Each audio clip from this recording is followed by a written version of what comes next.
యాకోబు జీవితంలో ఏశావు లేకపోతే యాకోబు ఇశ్రాయేలు అనే టైటిల్ పొందకపోవునేమో. యబ్బోకు రేవు అనుభవమే ఉండదు, దేవునితో పెనుగులాటే ఉండదు.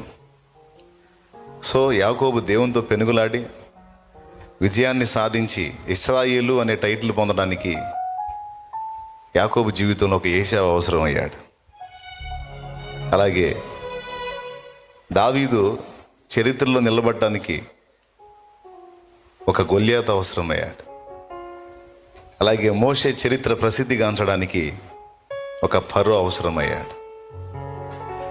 వీళ్ళెందుకు అనవసరం అనుకున్న వాళ్ళనే ఉపయోగించుకొని తన బిడ్డల్ని పరిపూర్ణం చేసి వారిని మయంపరచాలనేది దేవుని దయాపూర్వక సంకల్పం.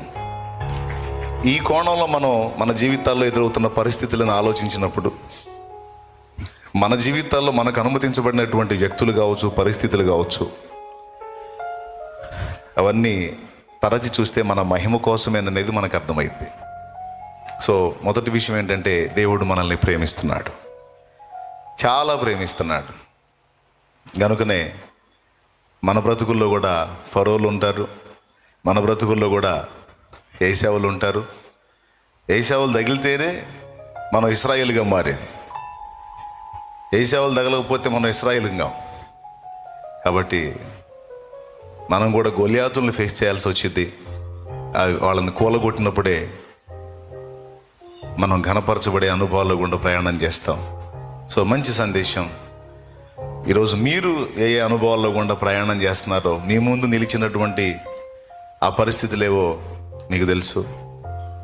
కానీ చిన్నవాని నోటి నుండి దేవుడు మనతో మాట్లాడిన మాట, నీ జీవితంలో నీకు ఎదురవుతున్నవని నాకు తెలియకుండా లేవు, వాటన్నిటినీ నీ మహిమ కోసమే నేను డిసైడ్ చేశాను. డోంట్ వరీ, నేను నీకు తోడై ఉన్నాను. అవన్నిటిని తగిన కాలం ముందు తొలగించి నిన్ను గొప్ప చేసి ఘనపరచ మొదలు పెడతానని దేవుడు మాట్లాడాడు. కాబట్టి సేవకులు, విశ్వాసులు, పరిచారకులు అందరూ మీరు ఫేస్ చేస్తున్న ప్రతికూలతలను బట్టి కృంగిపోవద్దు, ధైర్యం తెచ్చుకోండి.